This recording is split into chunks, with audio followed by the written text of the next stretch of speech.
सलमान खान कब आ रहे हैं। और मैं उनको बोलता भी था, मैंने कहा मैं तो 1 मिनट में बुला लूं, मेरा फोन तो उठाएं। अच्छा भाई, जब भी आपको फोन करें तो एक आदमी बोलता है कि पर्याप्त बैलेंस ना होने के कारण आपका फोन काट दिया जा रहा है। तो ये बंदा आपके ऑफिस में है कि कंपनी वालों का बोलता है? खुद बैलेंस भरवाने के पैसे हैं नहीं, बातें जितनी मर्जी।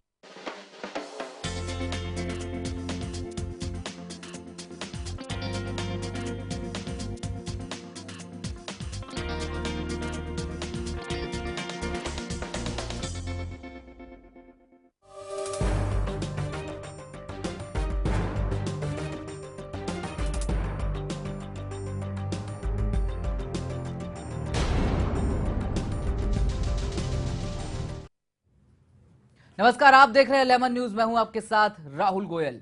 एक कंपनी 5 करोड़ मासूम लोगों से 45,000 करोड़ रुपए लूट लेती है, फिर भी उस कंपनी का काला कारोबार धड़ल्ले से जारी है। एक कंपनी इस ठगी को खुलेआम अंजाम देती है, लेकिन कानून की पकड़ से बाहर रहती है। कहते हैं कानून के घर देर है लेकिन अंधेर नहीं, लिहाजा इस कंपनी के भी दिन लदने शुरू हो गए हैं। लेकिन फिर भी कंपनी के कर्ता धर्ता देश से दूर महफूज बैठे हैं। देश में यह पहली कंपनी नहीं है जो मध्यम वर्ग को यूं चूना लगा रही है, बल्कि देश में ऐसी सैकड़ों कंपनियां हैं जो लोगों से हजारों करोड़ रुपए ठग रही है। जाहिर है कि बरसों तक ये गोरख धंधा यूं ही नहीं चलता, बल्कि इसके पीछे मदद करते हैं सिस्टम में बैठे भ्रष्ट लोग और सियासत में बैठे सफेद पोश।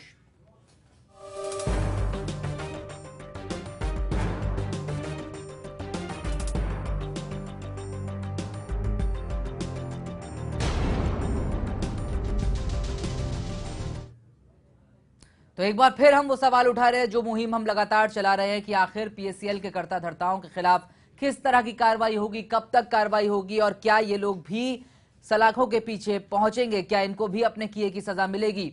ये कंपनी पीएससीएल जो कि सीआईएस के नाम पर लोगों से पैसे ऐंठते आई है, दरअसल ये काम कैसे करती रही है, इसकी मोडस ऑपरेंडाई क्या रही है और अब इसके खिलाफ जो केस सीबीआई ने दर्ज किया है उसमें क्या अपडेट्स है, ये सब जानने के लिए इस रिपोर्ट पर नजर डालते हैं।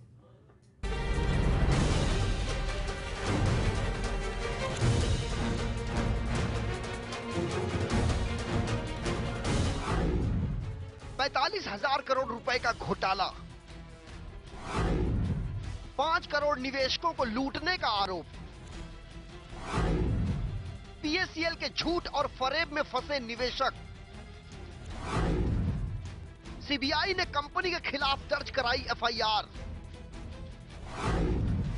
डायरेक्टर समेत 8 लोगों के खिलाफ एफआईआर दर्ज, पीएससीएल के निदेशक एस भट्टाचार्य और मालिक गुरवंत सिंह पर हजारों करोड़ रुपए की हेराफेरी का आरोप लगाया गया।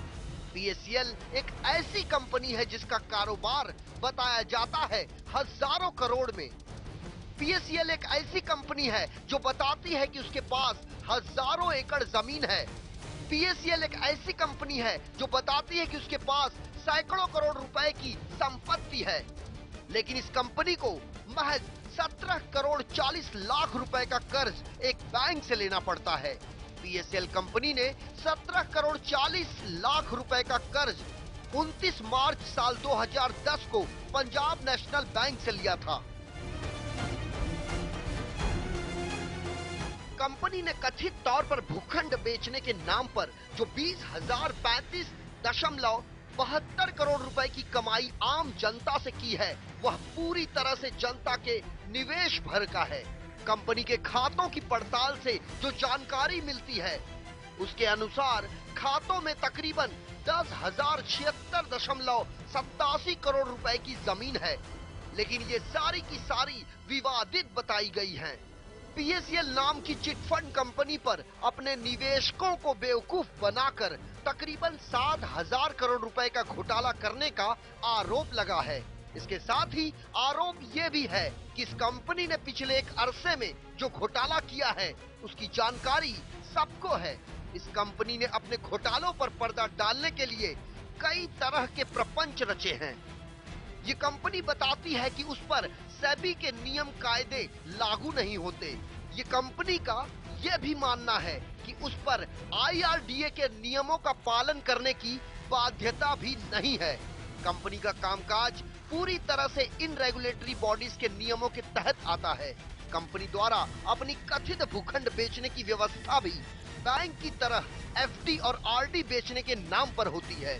आरडी या एफडी की स्कीम के तहत जमीन का टुकड़ा बेचते हैं एजेंट, जो भोले भाले निवेशकों को एफडी और आरडी के नाम से बनाते हैं बेवकूफ।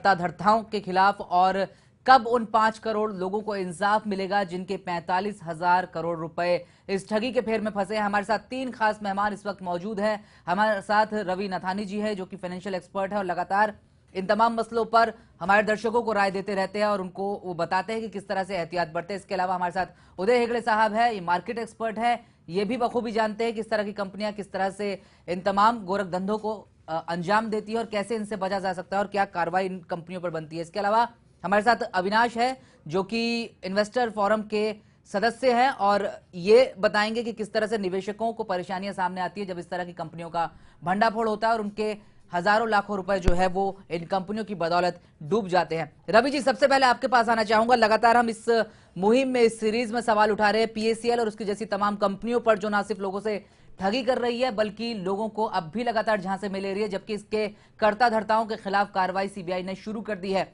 सवाल यह है कि कानून अपना काम कर रहा है, लेकिन इस कंपनी पर 2002 में सेबी ने उंगली उठाई थी। ये लोग पंजाब और हरियाणा कोर्ट में केस हार चुके हैं। राजस्थान में जरूर इनके पक्ष में फैसला आया था हाईकोर्ट का, लेकिन उसके बावजूद ये कंपनी लगातार अपने पूरे काम को अंजाम देती रही। सेबी की तरफ से जो लिस्ट जारी की गई थी जिन कंपनियों को बैन किया गया था, गोल्डन फॉरेस्ट मामला जब सामने आया था, उसके बावजूद ये कंपनी लगातार काम करती रही। कैसे मुमकिन है कि एक कंपनी लगातार लोगों को ठगती रहे और उस पर निगाह न जाए और अब जाकर ये पूरा मामला जो है वो सामने आता है और कार्रवाई जो है वो अब भी मुकम्मल तरीके से नहीं हो पा रही? जी देखिए, मैं ये इस चीज़ को मैं आपके बताना चाहूँगा कि कार्रवाई कंपनी पे हो रही है। इसकी वजह है कि पिछले दिनों हमने पढ़ा था सीबीआई ने इनके काफ़ी दफ्तरों पे छापे भी मारे हैं। कार्रवाई हो रही है लेकिन थोड़ी सी धीरे हो रही है, जिस तरीके से जाना चाहिए उस तरीके से अब तक नहीं गई है, क्योंकि बहुत सारे सामने मामले आए हैं। जैसे कंपनी ने पहले इसका जो पूरा केस हिस्ट्री अगर मैं आपको एक शॉर्ट में बता दूं, ये था कि कंपनी पहले ये CIS के फॉर्मेट में थी। सेबी ने कंपनी को नोटिस जारी किया था और वो फिर उन्होंने चैलेंज किया था ऑनरेबल कोर्ट ऑफ राजस्थान में और honourable court of Punjab and Haryana में। वहाँ पे कहीं पे उनके खिलाफ ऑर्डर्स पास हुए, कहीं कंपनी के हित में ऑर्डर्स पास हुए। उसके बाद ये सारा मैटर सुप्रीम कोर्ट में चला गया है और वहाँ पे अभी भी सबज्यूस्ड है। वहाँ पे ऑडिटर्स को अपॉइंट किया गया है कि वो सारे CIS मामलों को जांच लें, परख लें और बेसिकली क्या है स्ट्रक्चर, उस चीज़ का सारा डिटेल बताएं। लेकिन मैं एक चीज़ बात करना चाहता हूं कि जब सेबी ने इस चीज़ को बताया था कि कंपनी का जो स्ट्रक्चर है वो इस तरीके से है जो वो एक्चुअल CIS फॉर्मेट में आता है, कलेक्टिव इन्वेस्टमेंट स्कीम, यानी कि कंपनी इन्वेस्टर से पैसा ले रही है, वो पैसा उन लोग लैंड बैंक में लैंड में इन्वेस्ट कर रहे हैं। कंपनी ये कहती है कि वो हमारे जो क्लाइंट्स हैं वो हमारे इन्वेस्टर्स नहीं है। मैं एक सवाल यहाँ करना चाहता हूँ कि अगर वो क्लाइंट्स हैं तो क्या सेल जो डीड होती है, सेल डीड एग्रीमेंट, कंपनी ने वो सेल डीड एग्रीमेंट नहीं बनाई। अगर वो बनाई होती तो रजिस्ट्रेशन का इन्वेस्टर्स के नाम पे होती, जो क्लाइंट के नाम पे होती, ना कि कंपनी के नाम पे होती। तो कंपनी के पास इतना बड़ा लैंड बैंक तो होना ही नहीं चाहिए, क्योंकि कंपनी तो वो तो इन्वेस्टर को बेच चुकी है सारी कंपनी। और इस लैंड बैंक की भी सच्चाई क्या है? क्या जितनी जमीन का दावा कंपनी करती है उसमें से बहुत सी जमीन शायद अस्तित्व में है भी या नहीं, इस पर भी सवाल जो है वो लगातार उठ रहे हैं।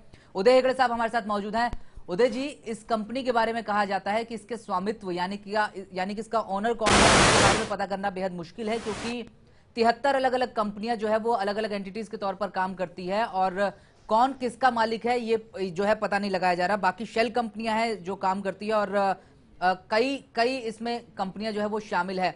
आखिर किस तरह से कोई कंपनी अपने ओनर्स की डिटेल को छिपा सकती है कि ये साफ ही ना हो पाए कि आखिरकार इस कंपनी का एक्चुअल प्रमोटर कौन है?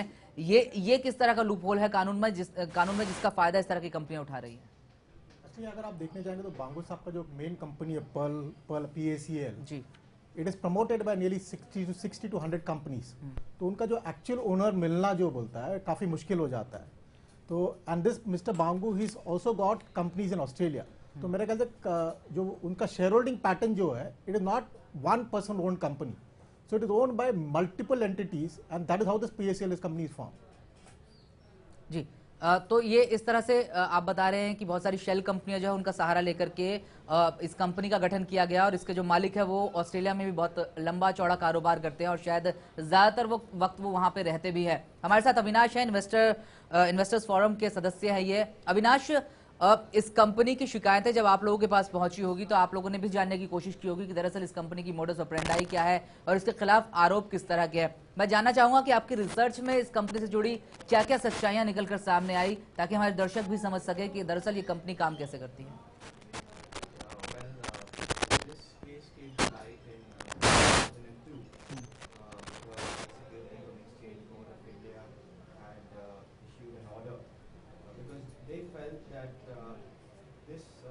The manner in which PACL was collecting money from its investors was under the collective investment scheme, and certain rules and regulations had to be followed. So this order was passed. What had happened is the following year, PACL approached the Rajasthan High Court and this order was squashed. Right? Ji. Okay. Once this happened, then following year in 2004, okay, SEBI challenged this order of the Rajasthan High Court, right? Ji. And that's still pending. So these are the things which have happened. ठीक है, रवि जी एक बार फिर से आपके पास आना चाहूंगा। जैसा कि अविनाश बता रहे हैं कि 2002 में इस कंपनी पर सवाल उठ चुके थे और उसके बाद फिर 2011 में ये मामला एक बार फिर से खुलता है। सवाल यह है कि जो इतना लंबा वक्त बीत जाता है उस दौरान भी तो कंपनी दरअसल ये अपने ऑपरेशंस को अंजाम दे रही थी, और अगर दे रही थी और इतने लोगों को चूना लगा रही थी तो फिर कोई ना कोई कानूनी अड़चन तो जरूर बीच में आ रही होगी, कुछ ना कुछ कानून में लूपहोल्स जो है वो जरूर होंगे जिसका फायदा ये कंपनी लगातार उठाती रही। जी हाँ, बिल्कुल। मैं ये एक चीज कहना चाहता हूं, आज एक लाइव एग्जांपल, जैसे मैं इस चीज को कहूंगा सहारा इंडिया की मैं बात करना चाहता हूं 2 मिनट के लिए, बता दूंगा कि क्या मैं कैसे रिकलेक्ट कर रहा हूं ये सारी चीजों को PACL के साथ। सुब्रत रॉय जी ने कुछ स्पेसिफिकेशन डिमांड्स की सुप्रीम कोर्ट के सामने, और सुप्रीम कोर्ट ने डायरेक्टली आज की तारीख में ये कहा है कि that is an insult of the court, और उसी कारण वो आज तक अभी तक हिरासत में है और 11 तारीख को जो उनकी सुनवाई होने वाली है। मैं यही चीज कहना चाहता हूं कि सेबी ने जो स्पेसिफिक ऑर्डर्स दिए हैं, ऑनरेबल कोर्ट ऑफ पंजाब और हरियाणा ने जो ऑर्डर्स दिए हैं और जो ऑर्डर्स राजस्थान कोर्ट में दिए गए हैं, it is the company is not actually adhering to whatever the court cases are। वो वायोलेशन अपने वो जो स्ट्रक्चर है पूरा लॉ का, उस सारे स्ट्रक्चर्स को वो वायोलेट कर रही है डे ऑन डे। ऐसा नहीं है कि company it is adhering to what SEBI has said और what the other courts have said. Company उससे सारे चीजों को वायोलेट कर रही है। Company is insulting the law, that is something very big at this stage. वो मैं हाईलाइट करना चाहता हूं कि कंपनी ऐसा कोई तो पावर होगा बैकअप जो कंपनी को आज की तारीख में ये शय दे रहा है कि आप कानून की धज्जियां उड़ाएं, बाकी हम आप ही देख लेंगे। वो चीज को हमें हाईलाइट करना है, और मैं इस चीज पे इस चीज पे काफी कड़ी नजर रखे हुआ हूं कि सुप्रीम कोर्ट का जो वर्डिक्ट आएगा इस कंपनी के अगेंस्ट में क्या आएगा, क्योंकि ये एक कंपनी नहीं है, ऐसे दसों कंपनियां हैं। देखिए, मेरा कोई स्पेसिफिक कंपनी के अगेंस्ट में नहीं है।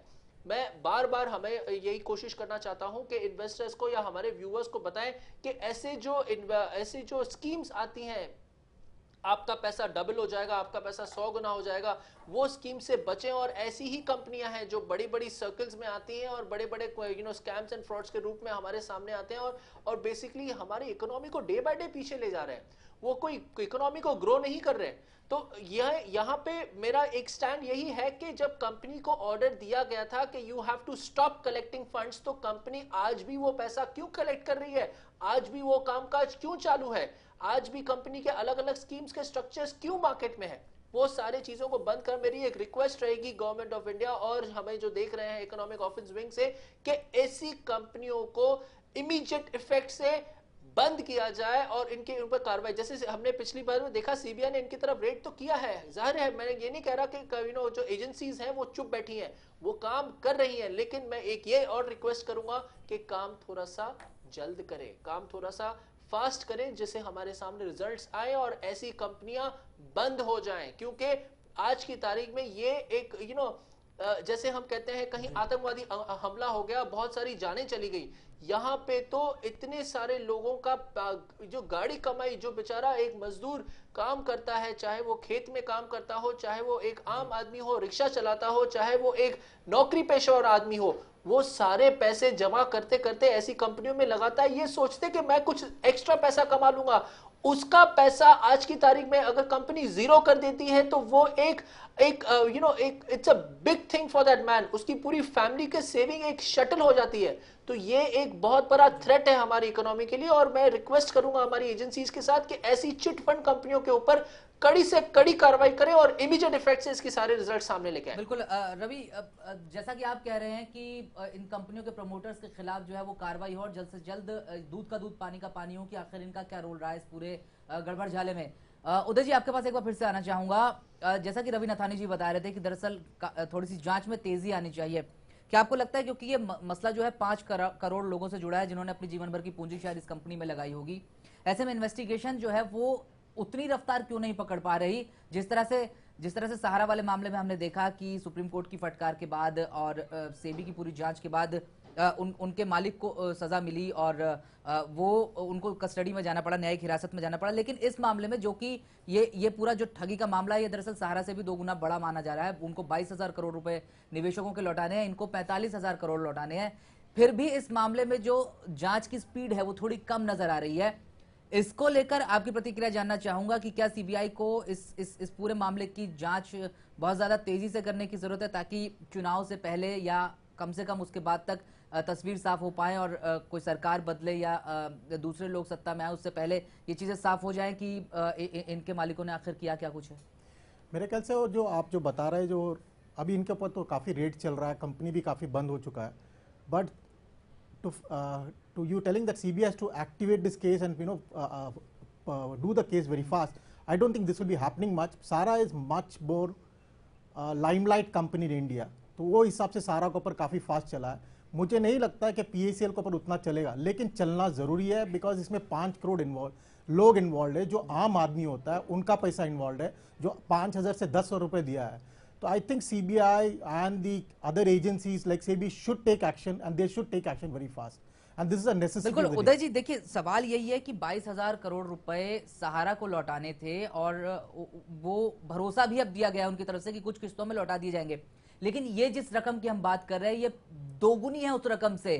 मतलब आप इसकी डेंसिटी समझने की कोशिश करें कि ये कितना बड़ा मामला, और मुझे लगता है कि कॉर्पोरेट पूरे मामले में ये शायद सबसे बड़ा ये हाल ही के दिनों में घोटाला होगा। और सहारा ने अपनी पूरी जो प्रक्रिया है उसको रोक दिया है। अब किसी निवेशक से पैसा वहां पर नहीं लिया जा रहा है और पर्ल्स ये PACL जो कंपनी है लगातार अब भी उस पूरे काम को अंजाम दे रही है, जबकि इसका मामला जो है वो बहुत बड़ा है। और सुप्रीम कोर्ट में ये मामला, जब सुप्रीम कोर्ट ने फरवरी 22 को आदेश दिया CBI को कि मामला दर्ज किया जाए, उसके बाद बृहस्पतिवार को यानी कि उसके 2 से 3 दिन बाद CBI इस पूरे मामले की ये डिटेल लेकर के आई कि जितना अंदाजा जांच एजेंसी ने लगाया था इस पूरे घोटाले को लेकर वो उनके अंदाजे से भी कहीं ज्यादा बड़ा मामला है। दरअसल बाराखंबा रोड पर जो इनका ऑफिस है PACL का, उससे 2 लैपटॉप बरामद हुए CBI को, और उसमें ये पूरा मामला सामने आया कि ये दरअसल ठगी जिसको कुछ हजार करोड़ तक का मान रही थी CBI, वो दरअसल 45,000 करोड़ का मामला है। सवाल ये है कि जब सहारा जैसे ग्रुप को रोका जा सकता है, उनके पूरे काम पर रोक लगाई जा सकती है और वो ऐसा मान भी सकते हैं, तो आखिर इसके मालिकों की पहुंच कहां तक है इसका अंदाजा लगाना चाहिए। जी मेरा तो क्या ये PACL को एक तरह का फेवर या ये कहा जाए कि उनको छूट दी जा रही है या उनको टाइम दिया जा रहा है कि आप जो है अपने आप को समेट लें या संभाल लें? नहीं, मुझे नहीं लगता है टाइम दिया जा रहा है, but yes he is politically connected because he has sponsored, उन्होंने कुछ कबड्डी का इंटरनेशनल कबड्डी फंक्शन पंजाब में उन्होंने स्पॉन्सर किया है, उनका काफ़ी TV चैनल चल रहा है जो हर time they say that we are all need people. तो मुझे नहीं लगता है कि there is any slowness by the agencies, but I think it's not activated very fast today and that should take place immediately. यानी कि आप ये मान रहे हैं कि जो पॉलिटिकल नेक्सस काम करता है दरअसल ये उसका नतीजा है कि इस कंपनी के खिलाफ उतनी तेजी से अब तक कार्रवाई कम से कम नहीं हो पाई जितनी होनी चाहिए थी। रवि जी, क्या आपको भी लगता है कि जैसा हम लगातार जिक्र कर रहे थे कि इस तरह की कंपनियां एक नेक्सस के तहत काम करती हैं, पॉलिटिकल लोगों की बैकिंग जो है वो इन कंपनियों को मिलती है और उसके चलते इन पर तब तक कार्रवाई नहीं होती जब तक कि मामला जो है वो इतना पब्लिक डोमेन में ना आ जाए कि फिर बचना मुश्किल हो जाए, और अब जाकर कार्रवाई जो शुरू हुई है वो थोड़ी देर से शुरू की गई कार्रवाई उसको माना जाए? जी देखिए, ये मैं यहाँ पे एक चीज़ करना चाहता हूँ कि ये pearls group of company PACL ने एक नहीं, दो नहीं, चार नहीं, हजारों वैसे बहुत सारी कंपनीज निकाली है और मेजॉरिटी कंपनीज के उन्होंने स्ट्रक्चर्स ऐसे ही रखे हैं जो CIS में रेगुलेट होते हैं। दो कंपनी मेरे सामने जिसके मुझे रिकॉर्ड्स अभी भी पता है, वो है एक पर्ल्स ग्रीन फॉरेस्ट जो PGFL के नाम से फेमस है, और दूसरा एक पर्ल एग्रो केमिकल लिमिटेड है। ये दोनों कंपनियों का अलग अलग स्कीम्स हैं, पॉलिसीज हैं, अलग अलग स्ट्रक्चर्स हैं, अलग अलग एजेंट्स हैं, अलग अलग उनके जो परसेंटेज पिरामिड्स हैं for gaining the end investor as well as their उनके जो एम्प्लॉयज हैं और उनके जो एजेंट्स सब एजेंट्स हैं। इतना बड़ा केस कर दिया है। देखिए, मैं यहाँ पे दोबारा वही सहारा की बात करूंगा। जब ये सहारा के सामने ये बताया गया था कि आप डॉक्यूमेंट्स हमें दीजिए, तो उन्होंने सहारा वालों ने कुछ 127 ट्रक लोड पेपर भर के सेबी को दिया था। And it is difficult for an organization or an agency to get rid of and read all those documents and sort it out and come out for a decision. यही चीज यहाँ पे company ने, PACL और उनकी जो group company ने काफी कॉम्प्लेक्स किया है मैटर को। Complex in sense of what के उन्होंने एक जगह पे तो ये बता दिया कि हमारा एक पर्ल फॉरेस्ट जो कंपनी है उसमें प्रॉब्लम है, या एक हमारे जो इंटरनल ट्रांजैक्शंस हुए हैं पर्ल PACL और PFL में इंटरनल ट्रांजैक्शंस। तो यहाँ पे एजेंसीज को जो देखिए, हमारे देश की एजेंसीज हैं ये दे आर दी फास्टेस्ट जहां पे मैं इंटरोगेट की बात करता हूं, जहां मैं इन्वेस्टिगेशन की बात करता हूं, they are very very very smooth in all. Ravi ji, एक सवाल यहाँ पर ये इस बीच उठाना लाजमी है कि सहारा, जैसा कि आपने बताया 127 ट्रक्स लोड करके पेपर सहारा की तरफ से भिजवाए गए। हाँ जी। PACL की तरफ से ऐसी कोई पहल भी नहीं दिखाई देती कि वो अपनी सफाई में कम से कम वो दस्तावेज सामने लाएं और कहे कि देखो साहब, हमारा जो पूरा आंकड़ा है वो इस तरह का है और जिस तरह से चीजें आ रही है वो दरअसल वैसी नहीं है। दूसरा सवाल यह है कि इस कंपनी के प्रमोटर्स के बारे में ये कहा जाता है कि वो ज्यादातर वक्त देश से बाहर रहते हैं। ऐसे में अगर किसी कंपनी के डायरेक्टर्स या मालिकान जो है वो देश से बाहर रहे तो उनके गिरेबान तक पहुंचना वैसे भी मुश्किल हो जाता है। क्या इस संबंध में ऐसा कुछ किया जा सकता है कि इन लोगों के पासपोर्ट्स जो है वो रद्द कर दिए जाएं, या फिर इनको कहा जाए कि जब तक जांच पूरी नहीं हो जाती आप देश छोड़कर नहीं जा सकते, क्योंकि ये सवाल 5 करोड़ लोगों से जुड़ा हुआ है जो कि इस देश का ही हिस्सा है। जी हाँ, आप जो कह रहे हैं वो बात बिल्कुल वाजबी है, और मैं एक ही चीज़ कहना चाहता हूँ कि ये प्रमोटर्स और ये जो कंपनी के डायरेक्टर्स हैं उनका एक ही स्टैंड है। उनका ये स्टैंड ये है कि जो सुप्रीम कोर्ट, सेबी ने जो सुप्रीम कोर्ट पे एक सिविल अपील फाइल की है 2004 में, वो अब तक पेंडिंग है। वो इसी आड़ में बैठे हैं और यही आड़ में सोचते हैं कि जब तक एक जब वो सुप्रीम कोर्ट ऑफ इंडिया जो हमारे honourable supreme court of India जब तक डिसीजन उस चीज का नहीं देती है, उस तब तक हम कुछ कमेंट नहीं करेंगे। वही एक लूप होल लेके बैठी है कंपनी, और कंपनी सामने आने से या कंपनी अपने आप को और डिटेल में डिस्क्राइब करने से कतरा रही है। लेकिन मैं एक चीज रिक्वेस्ट करना चाहता हूं हमारे सारी एजेंसियों से कि अगर कोई सामने, क्योंकि बीच में देखो ये PACL का केस काफी साल पुराना है, कभी बीच में ऐसा भी कहा गया था कि उनके खिलाफ जो कंप्लेंट्स है वो एक अफवाह है। वो अफवाह नहीं है, क्योंकि CBI ने जब रेड किया है तो जाहिर है उनके पास बहुत सारी चीजें सामने आई हैं, और अब वो चीज काफी रफ्तार से आगे जा रही है। मैं एक और ये चीज करना चाहूंगा कि जैसे सहारा के केस में उन्होंने काफी फुर्ती दिखाई और 1.5 साल के अंदर पूरे मैटर को रैप अप कर दिया, एक रिक्वेस्ट दोबारा एजेंसी से ये करूंगा कि इस मैटर को भी आप सीरियसली तो लिया है, लेकिन थोड़ा सा काम और फास्ट करें, जैसे हमारे पास रिजल्ट ओरिएंटेड डिसीजंस आए। बिल्कुल। उदय जी, क्या आप इत्तेफाक रखते हैं इस बात से कि दरअसल इनके प्रमोटर्स को बाहर जाने से रोकना चाहिए? जिस तरह से कोई भी क्रिमिनल प्रोसीडिंग जब शुरू होती है तो उसमें जो आरोपी होता है उसके बाहर जाने पर रोक लगा दी जाती है और ये कहा जाता है कि जब तक जांच पूरी ना हो आप देश छोड़कर ना जाए, और जब भी आपको कोर्ट में बुलाया जाए आप हाजिर हो या इंटरोगेशन के लिए आप अवेलेबल रहे। क्या आपको लगता है इस कंपनी के जो मालिक हैं उन लोगों के साथ भी कानूनी तौर पर कुछ ऐसा किया जाना चाहिए ताकि कम से कम जो लोग इस पे पीड़ित हुए उनको ये भरोसा रहे कि हाँ कंपनी के मालिक जो है वो देश में होंगे तो उनके खिलाफ कभी भी कार्रवाई या फिर जांच जो है वो कम से कम उनके खिलाफ हो सकती है या इंटरोगेशन हो सकता है उनसे? मैं आई एग्री विद यू, लेकिन अगर आप देखेंगे तो सहारा जो है mister Subrata is always been in India, जबकि बांगू साहब जो है he is got a big business entity in Australia. तो आज के तारीख में हम लोग को ये भी पता नहीं है कि whether he is actually Indian resident in Australia और is a passport of just Indian based in India. तो मेरे ख्याल से ये, और दूसरी बात आज के तारीख में हमको पता भी नहीं कि काफ़ी इन्वेस्टर को ये भी पता नहीं कि बांगू साहब दिखते कैसे हैं। तो मेरे हिसाब से ये कोर्ट को या अपना जो एजेंसीज होता है they should put this across that उसका पासपोर्ट इम्पाउंड होना चाहिए, that they should stop him from going abroad. वो हिसाब से at least people in the investors come to know about. जी जी। अविनाश भी हमारे साथ मौजूद है। अविनाश, चूंकि आप उन लोगों को रिप्रेजेंट करते हैं जो कि इस तरह की कंपनियों का शिकार बनते हैं, इसलिए मैं आपसे ये समझना चाहूंगा कि एज एन इन्वेस्टर जिसने इस कंपनी में पैसा लगाया है, आप लोगों की क्या एक्सपेक्टेशंस है लॉ से, और हमारी खासकर जो इन्वेस्टिगेशन एजेंसियां हैं, आप लोग क्या चाहते हैं कि किस तरह से ये पूरा इसकी जांच हो और कितनी जल्दी आप लोगों को जो है वो इंसाफ मिल पाए? Well, this thing should be resolved at the earliest. People should get their capital back. That's the bottom line. And the advice to all investors is that don't go for a Ponzi scheme. Ponzi scheme is essentially, if it's told you that okay, you invest 10,000 rupees and you can buy this cattle, and in multiples of that 20,000 rupees you buy 2 cattle, and you get the feed of the cattle, and that's your income. Like it doesn't work. Or you buy some livestock. Livestock can die. There's no insurance on livestock. I've not heard of any insurance company that insures livestock. There's insurance for people, but so these type of things, these are Ponzi schemes. So you shouldn't fall for these Ponzi schemes. And just hope that things get resolved and people get their money back. बिल्कुल। मैं एक बार फिर से रवि जी के पास जाना चाहूंगा। रवि जी, अगर मैं थोड़ा सा पीछे ले जाऊं तो 2011 के आसपास का मामला है, जब स्पीक एशिया का पूरा मामला सामने आया था। तब इस कंपनी का भी अचानक से जिक्र आया था मीडिया में, सुर्खियों में, क्योंकि उस दौरान इस कंपनी के 2 एजेंट्स, जो कि 50 लाख एजेंट्स के पूरे देश भर में बताए जाते हैं, उन लोगों ने आत्महत्या कर ली थी इस बात पर कि इस कंपनी ने उनके पैसे वापस नहीं लौटाए। और जब ये पूरा मामला सामने आया था तो लोगों ने एजेंट से सवाल करने शुरू किए थे, तो कुछ और ऐसे सुसाइड के मामले और अटेम्प्ट टू सुसाइड के मामले सामने आए थे। लेकिन अचानक इस कंपनी के खिलाफ जो खबरें मीडिया में चल रही थी वो गायब हो जाती हैं। और दरअसल ये सब खेल होता है पैसे के दम पर, क्योंकि तमाम मीडिया हाउसेस को भी एडवर्टीजमेंट के नाम पर चुप करा दिया जाता है। क्या आपको लगता है कि इस सबसे निगाहें जो है वो जांच एजेंसियां उठा लेती है कि कैसे एक कंपनी पहले लाइमलाइट में आती है, उसके खिलाफ इतने मामले देश भर में सुर्खियां बनते हैं और अचानक से उस कंपनी के खिलाफ कोई भी कुछ कहने को तैयार नहीं होता? क्या इन सब के पीछे एक मीडिया, पॉलिटिशियंस और सेलिब्रिटीज का जो नेक्सस जो काम करता है वो भी दरअसल इसके लिए जिम्मेदार है?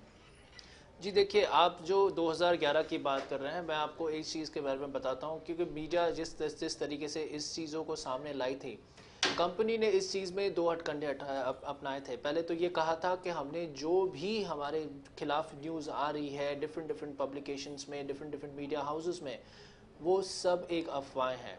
और वो अफवाहें किस तरीके से बताई है, उन्होंने सपोर्टिंग डॉक्यूमेंट वो अपना उनके जो हित में जो ऑर्डर आया था राजस्थान कोर्ट का, वो उन्होंने दिखाया, बोला कि देखो हमें कोर्ट से परमिशन मिल गई है, that is not a problem. ये लेकिन कोर्ट का ऑर्डर 2003 की है, 2012-11 में ऐसा कोई कोर्ट का ऑर्डर नहीं आया था। लेकिन उसी की आड़ में कंपनी ये कहती थी बार बार सब लोगों को कि हमारे खिलाफ जितनी भी न्यूज़ आ रही है वो सब अफवाहें हैं, सारी की सारी अफवाहें हैं। लेकिन यहाँ पे जो प्रॉब्लम आई है, मैं एक ही चीज़ यहाँ पे हमारे सिस्टम में एक इलिटरेसी है, जो इलिटरेसी के कारण ऐसी कंपनियों को एक शेयर मिलता है, एक बढ़ावा मिलता है, और वो ऐसे अपने आप को ऐसे स्ट्रांगली अपने आप को प्रेजेंट करते हैं कि जैसे कुछ हुआ ही नहीं है।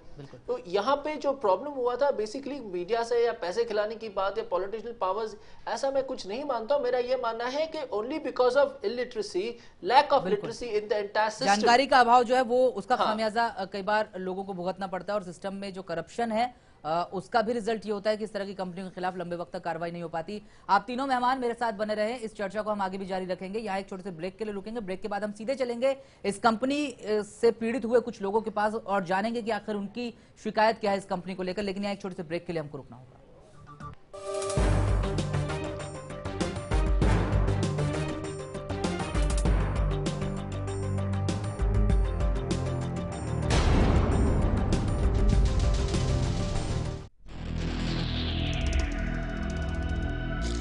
कौन है जो करता है लड़कियों की तस्करी? विदेशों में कैसे करवाया जाता है देह व्यवसाय का गोरख धंधा? भारत से विदेशों में कैसे भेजी जाती हैं लड़कियां? इलेक्ट्रॉनिक मीडिया के इतिहास में पहली बार ऑपरेशन दुबई पार्ट 2 चलता रहा है सिर्फ लेमन न्यूज पर।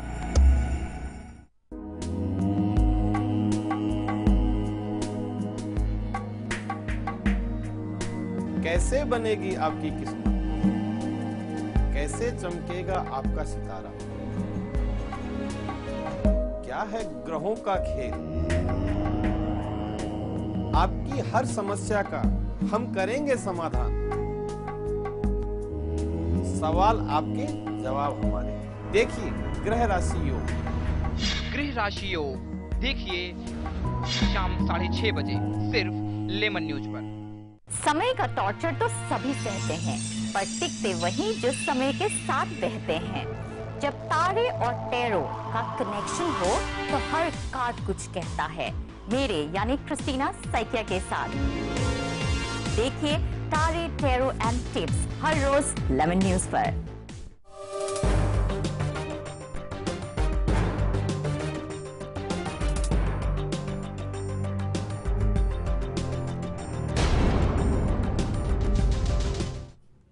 ब्रेक के बाद एक बार फिर से स्वागत है आपका लेमन न्यूज पर। हम बात कर रहे हैं पीएससीएल की, जिस कंपनी के खिलाफ कार्रवाई का इंतजार सभी लोग कर रहे हैं। हालांकि सीबीआई इस कंपनी के खिलाफ मामला दर्ज कर चुकी है, जांच शुरू हो चुकी है, लेकिन सवाल यह है कि इसके कर्ता धर्ता जो कि अब भी बाहर हैं, उनको आखिर उनके खिलाफ कानूनी कार्रवाई कब शुरू होगी? क्या केस दर्ज कर लेने भर से इस मामले की तीसरी हो जाएगी, या फिर उन लोगों के खिलाफ पूछताछ का सिलसिला भी शुरू होगा? और अगर जरूरत पड़ी तो क्या सीबीआई उनके खिलाफ मामला दर्ज कर उनकी रिमांड भी लेने की कोशिश करेगी? ये सभी सवाल अहम हो जाते हैं ऐसे वक्त पे जब 5 करोड़ लोगों का पैसा इस कंपनी में लगा हो।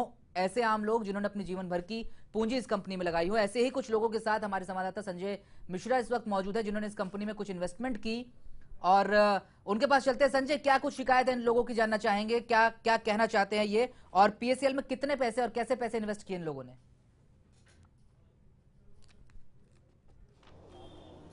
जी, सबसे पहले आपको बताना चाहेंगे कि कलेक्टिव इन्वेस्टमेंट स्कीम के नाम पर कैसे लोक लुभावन सपने दिखाकर चिट फंड कंपनियां निवेशकों के पैसे डकार जाती हैं, और खास करके जो नियम व कानून बने हैं उसकी कैसे सरेआम धज्जियां उड़ाई जाती हैं, इसका जीता जागता उदाहरण आज देखने को मिलेगा। हमारे साथ काफी पैमाने पर लोग हैं यहाँ पर, जिसमें निवेशक भी हैं और ऐसी संस्था भी है जो समय समय पर लोगों की आवाज बुलंद करती है। लोगों के सामने जो विकट समस्याएं, जो खास करके कलेक्टिव इन्वेस्टमेंट स्कीम के नाम पर फर्जी तरीके से खोली गई कंपनियों का कैसे वह एक प्रकार से भुक्तभोगी बनते हैं, उसको लेकर हम चर्चा करेंगे। हमारे साथ बड़े पैमाने पर लोग हैं, लेकिन सबसे पहले निवेशक के पास जाएंगे जिन्होंने पीएससीएल कंपनी में पैसा इन्वेस्ट किया और किस आधार पे किया, कंपनी के नुमाइंदे कैसे उनके पास पहुंचे, कैसे प्रोजेक्शन दिखाया गया उनको, लोक लुभावन सपने दिखाकर उनसे पैसे लिए गए। हमारे साथ हैं, आपका नाम जानना चाहेंगे? हरीशचंद्र यादव। हरीश जी, ये बताइए, पीएससीएल कंपनी जिसके ऊपर एक आरोप लगा है कि जो सेबी के नियमों की धज्जियां उड़ाकर लगातार लोगों से पैसे उगाही कर रही है, तो सबसे पहले आपसे ये जानना चाहेंगे कि आप कैसे फंसे इसमें? सर 2 साल पहले जो है हमारे पास एक एजेंट आए और वो इन्वेस्ट करने का मतलब लैंड कुछ बोले कि आप यहाँ इन्वेस्ट कीजिए, आपके नाम पे लैंड दिया जाएगा जो आपके नाम पे होगा। वो जो हुआ नहीं, लैंड तो कुछ हुआ नहीं, लेकिन उसको 1 साल के बाद मैं विड्रॉल करना चाहा और वहाँ कम से कम 8 महीने तक मैं चक्कर काटा, कुछ नहीं हुआ, उसके बाद छोड़ दिया। अभी फिर वापस हम वो पैसे के लिए दौड़ना चाहते हैं। अभी जब आप उनके दफ्तर जाते हैं, उनके ऑफिस में जाते हैं, तो वहाँ कौन लोग आपसे मिलता है और वो किस प्रकार की आपको रिस्पॉन्स देता है? रिस्पॉन्स अच्छा नहीं होता है, बहुत अपशब्द बोलते हैं और कभी बोलते हैं साहब नहीं आया, कभी वो नहीं आया, और 2 महीने 4 महीने ऐसे दौड़ाते रहते हैं। बिल्कुल संजय, हमने इस शख्स की शिकायत सुनी जिनका कहना है कि इस तरह से इनको ठगी की गई। पुलिस में शिकायत दर्ज कराई क्या इन लोगों ने? जी, मैं आपको बताना चाहूंगा कि एससेबी के जो नियम है, उस तमाम नियम की धज्जियां उड़ाकर पीएससीएल कंपनी ने कई हजार करोड़ रुपए डकार लिए हैं। इस कंपनी के जो मालिक हैं वो कोई भांगू करके हैं, और वो खास करके वह भारत में नहीं विदेशों में बैठते हैं और वहां से इस तमाम चीजों को संचालित करते हैं। और इस पर साफ तौर पर आरबीआई ने जो दिशा निर्देश जारी किया है कि आप किसी से पैसे नहीं ले सकते हैं, चंद कंपनियां ही महज ऐसी हैं जो इस तरह के पैसे इकट्ठा कर सकती है, लेकिन इस तरह की कुकुरमुत्तों की भांति उगाई कंपनियां अब लोगों को लोक लुभावन सपने दिखाकर दुगुना तिगुना रकम देने की अपने झांसे में लेती है, और ना सिर्फ झांसे में लेती है बल्कि करोड़ों रुपए इकट्ठा करके एक दिन ऐसा आता है कि लोग जो है वह उस कार्यालय के चक्कर काटते काटते परेशान हो जाते हैं, उनको उनका पैसा नहीं मिल पाता है। वहीं दूसरी तरफ जब वह पुलिस स्टेशन में अपनी शिकायत लेकर जाते हैं तो उनकी शिकायत भी वहां दर्ज नहीं की जाती। जी बिल्कुल संजय, लेकिन सवाल यह है कि जो एनजीओ इन लोगों की मदद कर रहा है उसका क्या कहना है? उसने अपने रिसर्च में क्या कुछ जाना इस कंपनी के बारे में? जी बिल्कुल, हमारे साथ एनजीओ के लोग हैं जिन्होंने इस मामले को युद्ध स्तर पर उठाया है और अब वह अडिग है अपने स्थान पर। इस मामले को लेकर वह ऊपर जाने के लिए एक तरह से प्रतिज्ञाबद्ध हैं। और अब मुंबई पुलिस के आला अधिकारियों की बात करें तो आर्थिक अपराध शाखा में इस मामले को लेकर शिकायत दर्ज की गई है। वहां पर अब तक इस मामले से संबंधित किसी की गिरफ्तारी नहीं हो पाई है, लेकिन पीएसएल कंपनी के बारे में जो बातें सामने आ रही है, इसमें एनजीओ के लोग हमारे साथ हैं। आपसे जानना चाहेंगे किस एनजीओ को लेकर आप चल रहे हैं? Citizen forum. हम लोग निवेशक के संरक्षण के लिए काम करते हैं और हम लोगों ने बहुत पहले, आज से करीब 1.5-2 साल पहले से ये आवाज़ उठा रहे हैं कि इस तरह की जितनी भी कंपनियां चले जा रही हैं इस पर सख्त से सख्त कानून से कार्रवाई की जाए।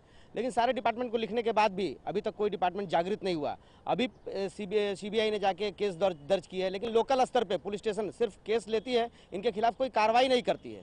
क्या लगता है आपको कि जो सेबी के जो नियम व कानून है उसकी कहीं धज्जियां उड़ती नहीं दिखाई दे रही हैं? 100% सेबी ने भी लाया है और बहुत क्लियर कट हमारे यहाँ लॉ है कि जो नॉन बैंकिंग कंपनी है वही पैसा लेन देन का काम कर सकती है, बाकी कोई भी कंपनी पैसे लेन देन का पब्लिक का काम नहीं कर सकती है। ये क्लियर कट रेगुलेशन है, लेकिन इस रेगुलेशन को वायलेट किया जाता है। आगे रिजर्व बैंक ने भी हमको लेटर दिया है कि इनके पास कोई नॉन बैंकिंग का रजिस्ट्रेशन नहीं है। फिलहाल इस मामले को लेकर आप कहां गए और वर्तमान जो करंट स्टेटस है वह क्या है? हम लोगों ने सारे डिपार्टमेंट को लिखा, रिजर्व बैंक में लिखा, इकोनॉमिकल ऑफेंस विंग में लिखा। इकोनॉमिकल ऑफेंस विंग 7 मुंबई ने कंप्लेन भी लिया, लेकिन अभी जैसा कि इस मामले में कोई कार्रवाई नहीं करती। क्या मुंबई पुलिस के लोगों से आपकी बात हुई, उनका क्या रिएक्शन है इस पूरे मामले को लेकर?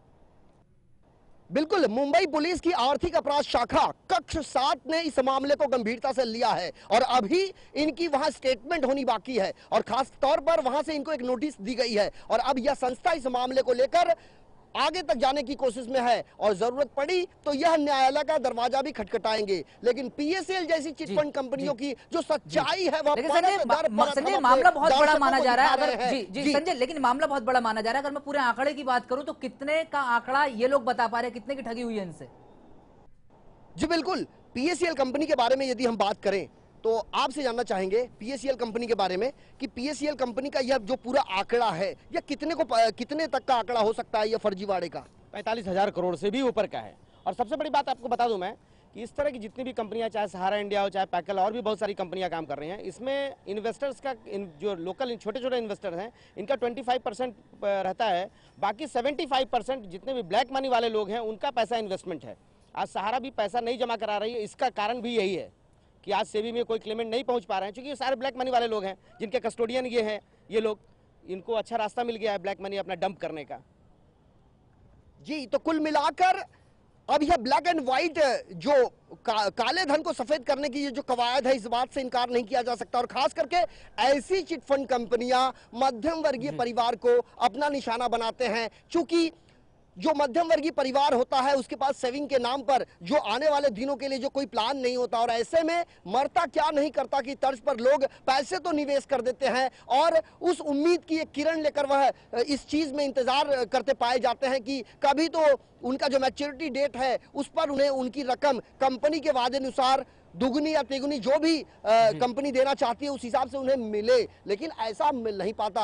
अंतत्वागत्वा लोग दर दर की ठोकरें खाने को मजबूर हो जाते हैं। और खास करके कलेक्टिव इन्वेस्टमेंट स्कीम, एक बार फिर हम बताना चाहेंगे कि कलेक्टिव इन्वेस्टमेंट स्कीम जो कि पूरी तरीके से अमान्य है, गैर कानूनी है, असंवैधानिक है, बावजूद इसके पीएसएल जैसी कंपनियां नियम व कानून की सरेआम धज्जियां उड़ाकर मध्यम वर्गीय परिवारों से पैसे इकट्ठा करने का काम कर रही हैं और सिर्फ अपना तिजोरी भर रही हैं। अब देखने वाली बात यह होगी कि सेबी का डंडा कब तक इनके ऊपर चल पाता है और कब यह कानून के हत्थे चढ़ते हैं, चूंकि मुंबई की आर्थिक अपराध शाखा ने इस मामले को गंभीरता से लिया है। देखने वाली बात यह होगी कि किन किन धाराओं में, और खास करके सफेद पोश अपराध कहे तो इसमें कोई अतिशयोक्ति नहीं होगी। मामले दर्ज किए जाते हैं, एक्यूज अरेस्ट भी होता है, लेकिन क्या लोगों को समय रहते सजा मिल पाती है?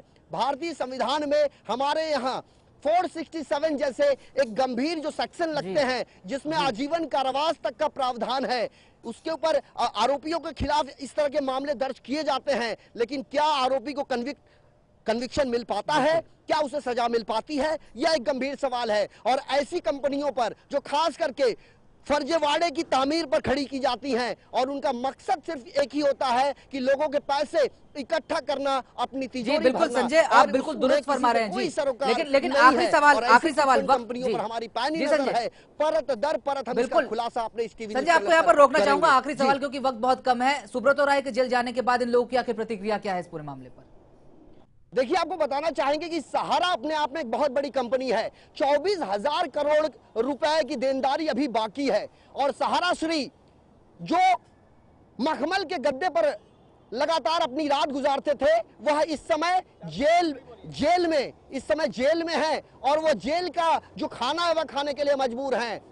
और खास करके जिनके नामों को लेने के पहले 10 बार लोग सोचा करते थे, उनके चेहरे पर किस प्रकार से स्याही फेंकी गई, यह भी लोगों ने अपने नजदीक से देखा है। और खास करके सहारा जैसी कंपनी जो 24,000 करोड़ रुपए की देनदार है, उससे 2 कदम आगे चलने वाली यह पीएससीएल कंपनी जो 45,000 करोड़ का आंकड़ा पार कर चुकी है। अब सवाल यह उठता है कि कानून जी इसके बढ़ते चलिए संजय, बहुत बहुत शुक्रिया जी। संजय वक्त कम है, बहुत बहुत शुक्रिया जी। इस तमाम जानकारी के लिए। थे संजय जो कि सीधे उन लोगों के साथ मौजूद थे जो कि इस कंपनी से प्रताड़ित हुए हैं और ये जानने की कोशिश वो कर रहे थे कि किस तरह से ये लोग अपने अब कानूनी कार्रवाई का सहारा लेते हुए अपने जो डूबे हुए पैसे हैं उसको निकालने की कोशिश कर रहे हैं। चर्चा पर हम वापस आते हैं। हमारे साथ 3 खास मेहमान स्टूडियो में लगातार मौजूद है। हमारे साथ रवि नथानी जी हैं, फाइनेंशियल एक्सपर्ट, मार्केट एक्सपर्ट उदय हेगड़े साहब हैं और अविनाश हैं जो कि इन्वेस्टर फोरम के सदस्य हैं।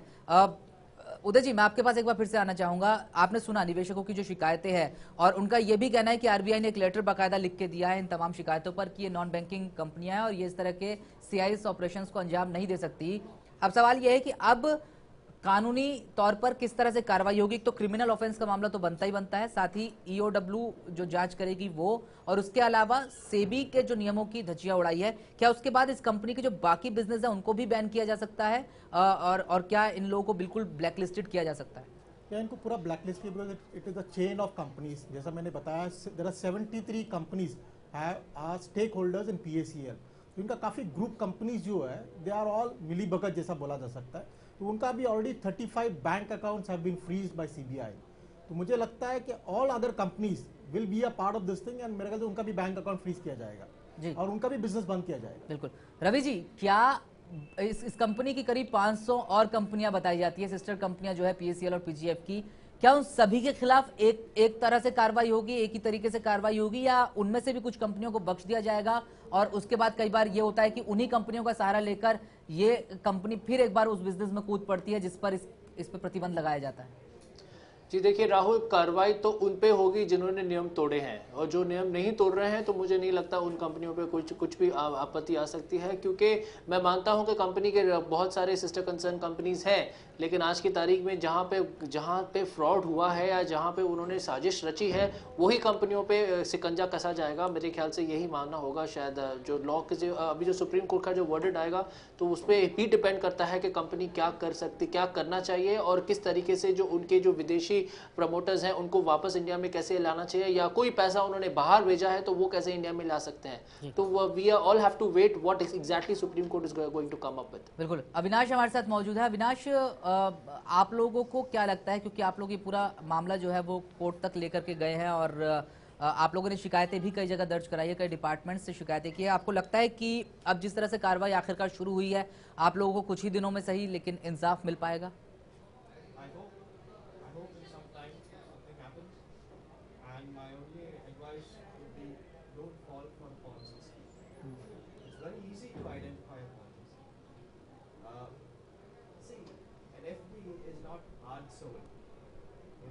Someone is hard selling an investment scheme, you should understand that there's something wrong. The only thing, the legitimate thing which is hard sold, according to me, is insurance. There the agent gets maybe some 20-30%, or even that's coming down nowadays. But beyond this, these investment schemes, you see a top line company will never hard sell a scheme of for FDs or some type of a return scheme. So you just have to look out for that. And these guys or anyone they play on gullible people, because when you give a good incentive, 20-30% as your commission, people go and try and sell. बिल्कुल। रवि जी, जैसा कि अविनाश कह रहे हैं कि जो gullible people है उन पर इन कंपनियों की खास निगाह रहती है, ऐसे में क्या उन लोगों के लिए एक लिटरेसी प्रोग्राम चलाना यहाँ पर जरूरी नहीं हो जाता, जिन लोगों को दरअसल इस पूरे खेल की समझ नहीं होती, या पैसा कैसे लगा करके कितना रिटर्न कमाया जा सकता है ज्यादा से ज्यादा एक लिमिटेड टाइम पीरियड में, उन लोगों को ये पता नहीं होता और उनको लगता है कि जिस तरह के रिटर्न का इन्होंने वादा किया बाकी उतना मिल जाएगा देर सवेर। क्या उन लोगों के लिए एक लिटरेसी प्रोग्राम चलाने की जरूरत है ताकि वो भी कानूनी तौर पर ज्यादा सजग हो पाए इस तरह की कंपनियों के खिलाफ? देखिए राहुल जी, लिटरेसी प्रोग्राम चलाने के लिए एक ही सेक्टर में नहीं, बहुत सारे सेक्टरों में ज़रूरत है। आज की तारीख में इंसान की फितरत रही है कि हर वो आसान से आसान तरीका ढूंढता है पैसे कमाने की, क्योंकि वो इन्फ्लेशन से मरा हुआ है।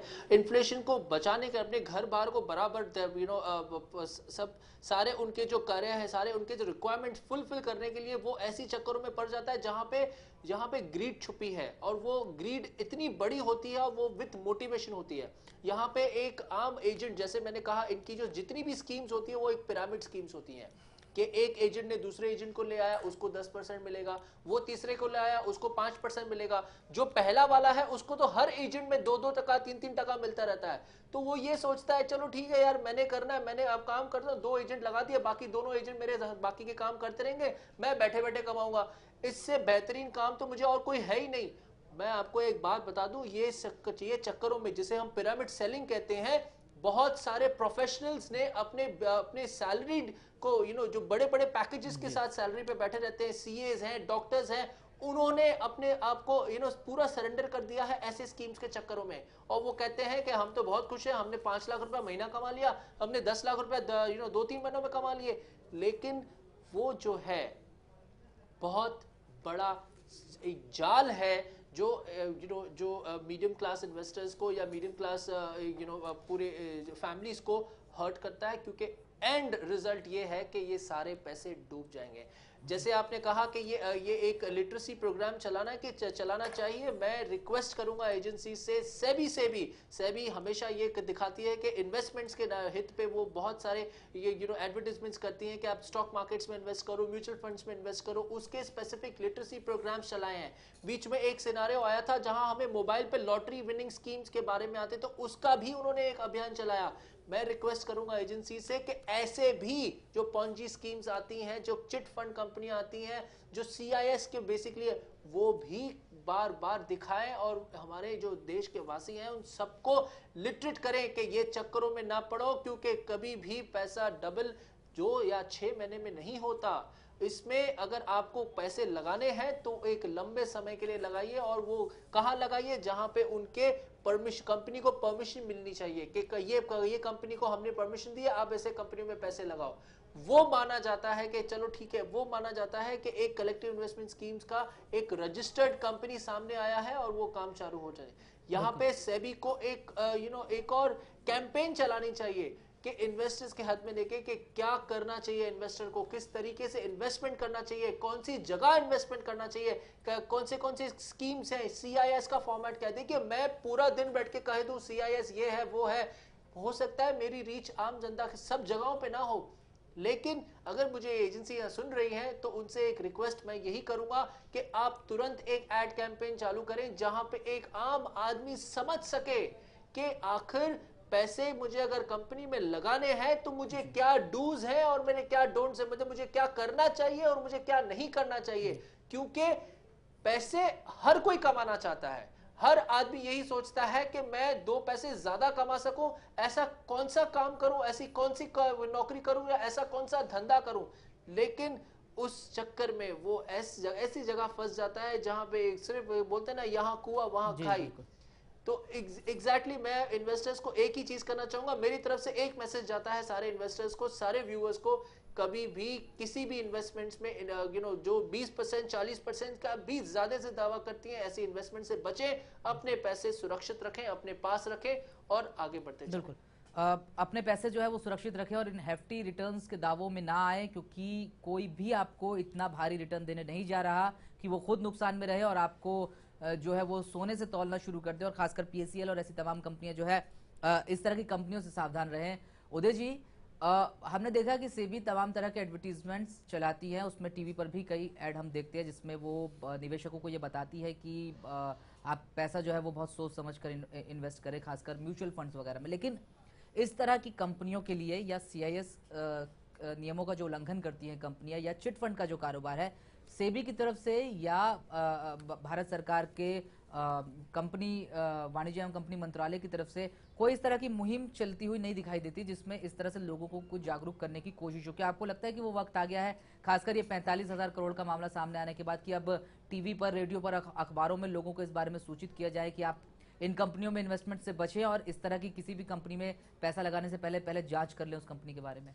आप जो बोल रहे हैं बराबर है, but if you look at the history of PACL, उनको 99 में उनको पकड़ा गया था, तो बोला गया दिस कलेक्टिव इन्वेस्टमेंट स्कीम जो कर रहे हैं वो लोग फ्रॉड है। लेकिन उदय जी, दिक्कत ये है ना कि 1999 में शायद इतने टेलीविजन चैनल्स, वो ये सब तमाम चीजें भी नहीं थी और शायद लोग उतने लिटरेट भी नहीं थे। लेकिन अब तो आपके पास प्लेटफॉर्म्स हैं हर जगह चलाने के लिए, तो क्यों नहीं आप एक एडवर्टीजमेंट तैयार करते जिसमें कि आप लोगों को ये बता पाए, जैसा कि आप म्यूचुअल फंड्स को लेकर के बताते हैं, इस तरह से आप ये सीआईएस और चिटफंड कंपनियों के बारे में लोगों को एडवर्टीजमेंट के थ्रू उनको सूचित कर पाए ताकि वो सावधान रहें। आप जो बोल रहे हैं बराबर, से भी उनका खुद का वेबसाइट में काफी नाम डाला है जो कंपनी जैसे पीएसीएल कंपनी है, that they should not be investing in this kind of companies. और जो आप जो बता रहे, जो कल्चर है, जो एजुकेशन की बात कर रहा है, जो लिटरेसी की बात कर रहा है, जो information driven, that okay that investor shot not be investing in these kind of companies. मेरा कहता है अभी SEBI will be taking strict action on this. I think they will be starting where information is passed on to the investor that they should not be investing in these kind of companies and they should take care of the companies, take care of their own investments. बिल्कुल। Avinash, being on the investors part, do you think कि इस तरह के campaign चलने चाहिए, जैसा कि हम जिक्र कर रहे थे, खासकर टीवी पर, रेडियो पर या फिर अखबारों में, जहां चिट फंड के जरिए आपको पैसा देने वाली कंपनियां जो वादा करती हैं उनसे आप अलर्ट रहें और फ्यूचर अपनी जो भी इन्वेस्टमेंट है वो बहुत सोच समझ के करें? क्या आपको लगता है कि लिटरेसी प्रोग्राम ये तमाम मीडिया के थ्रू भी चलना चाहिए? Oh yes, it should be. More media channels and newspapers and all should make people aware of these things. But the main thing is reaching out the poor and the downtrodden. You know, how do you reach them out? They are the semi-literate. You know, it's very difficult to reach them out. And these are the main people who actually invest in these schemes, unfortunately. So, you see, it's a very tough challenge, but it needs to be done. तो ये किसके banner तले ये काम होना चाहिए कि उन इलाकों तक पहुंचे जहां पर ये गलीबल पीपल मिलते हैं, या फिर जो बहुत लोअर मिडिल क्लास से आते हैं, जिनकी इतनी समझ नहीं होती है कि वो इन तमाम चीज़ों को समझ पाए? क्या आपको लगता है कि सरकार की तरफ से या जो सेबी जैसे संस्थाएं काम करती है उनकी तरफ से ऐसे लोगों तक पहुंचने की कोशिश होनी चाहिए, खासकर उन इलाकों में जहां पर ये कंपनियां सबसे ज़्यादा पांव पसारती है? Should be done by the state. In this case, yeah, I mean the Securities and Exchange Board of India, yeah, it's their responsibility also, but how much can they push?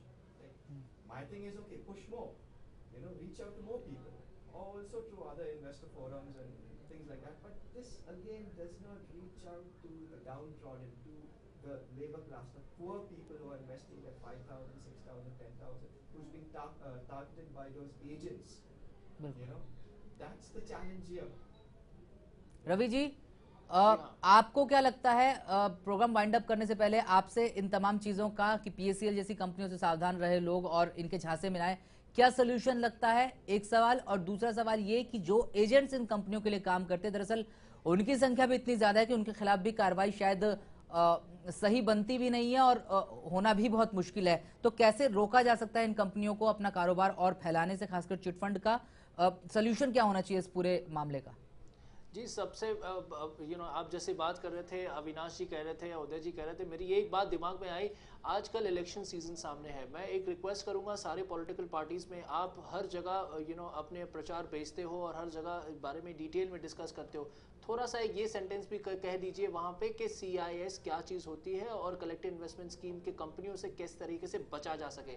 अगर हमारे जो मेन करता धरता जो लोग हैं, अगर वो सारे वो भी इस चीज़ को सपोर्ट करेंगे और वो भी अगर आम जनता को अपने भाषणबाजी में ये बता देंगे कि नहीं ऐसी कंपनियों से बचा जा सके, तो एक वो बहुत अच्छा स्कीम हो सकता है। दूसरी चीज़ जो अविनाश ने कहा, स्टेट स्पेसिफिक गवर्नमेंट्स जो होती हैं, अगर उन्होंने भी अपने लोकल न्यूज़पेपर्स में ये चीज़ों को हाईलाइट करना शुरू कर दिया कि कलेक्टिव इन्वेस्टमेंट स्कीम की कंपनियों से बचो और किस तरीके से इन्वेस्टमेंट करना चाहिए या कहाँ इन्वेस्टमेंट करना चाहिए, और अगर कर पे फंस गए हैं तो कहाँ किसे कांटेक्ट करना चाहिए, अगर वो भी चीज़ें सरलता में बताई गई। क्योंकि आज की तारीख में सहारा का जो केस में अगर बात की जाए तो ईस्ट इंडिया में जितने भी लोकल न्यूज़पेपर्स हैं, सेबी ने ये कहा कि हम रीजनल लैंग्वेज के न्यूज़पेपर्स में भी आर्टिकल रखेंगे कि अगर आपका सहारा में पैसा लगाए तो आप हमें कांटेक्ट करिए। उसी तरीके से मैं ये एक सजेशन देना चाहूंगा हमारे सारी एजेंसियों को कि आप state level specific caste wise, specific religion wise, specific language wise अगर आप न्यूज प्रिंट मीडिया और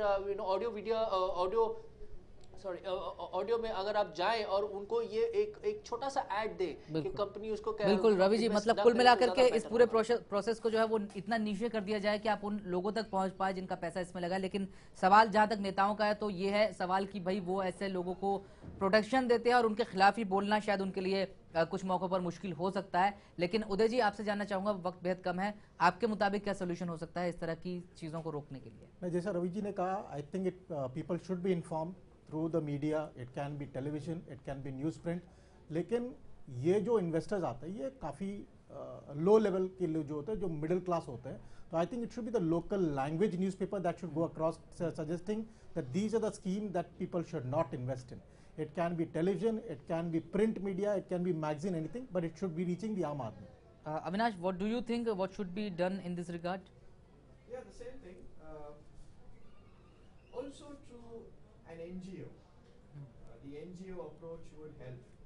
But again, it goes back to the same thing. These are people. बिल्कुल, लोगों को आर्थिक मसलों पर जानकारी देने के लिए एनजीओज इस देश में बहुत कम है। आपको तमाम उत्पीड़न के खिलाफ बहुत सारे एनजीओज मिल जाएंगे या तमाम दूसरी चीज़ों के लिए, लेकिन फाइनेंशियल ठगी का जो शिकार होते हैं उनके लिए एनजीओज काम नहीं करते। कुल मिलाकर ये सीरीज हमारी आगे भी जारी रहेगी, जहां हम ना सिर्फ पीएससीएल की पूरी कारगुजारी आपके सामने लेके आएंगे बल्कि दूसरी कंपनियों का भी हम जिक्र अपनी इस खास सीरीज के तहत करेंगे। लेकिन आज के लिए इस कार्यक्रम में फिलहाल इतना ही। मुझे और हमारे तीनों खास मेहमानों को दीजिए इजाजत। नमस्कार।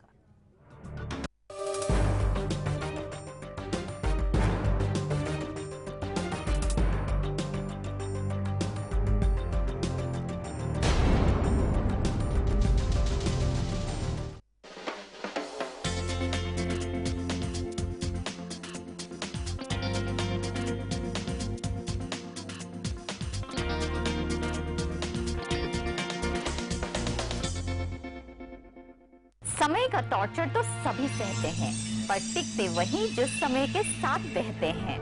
जब तारे और टैरो का कनेक्शन हो तो हर कार्ड कुछ कहता है। मेरे यानी क्रिस्टीना सैकिया के साथ देखिए तारे, टैरो एंड टिप्स हर रोज लेमन न्यूज पर। क्या फ्रॉड में फंसा है आपका पैसा? क्या स्कैम में उलझी है आपकी रकम? नमस्कार, मैं हूं Ravi Nathani. Don't wait for a longer period because ये तो वो टाइम बाद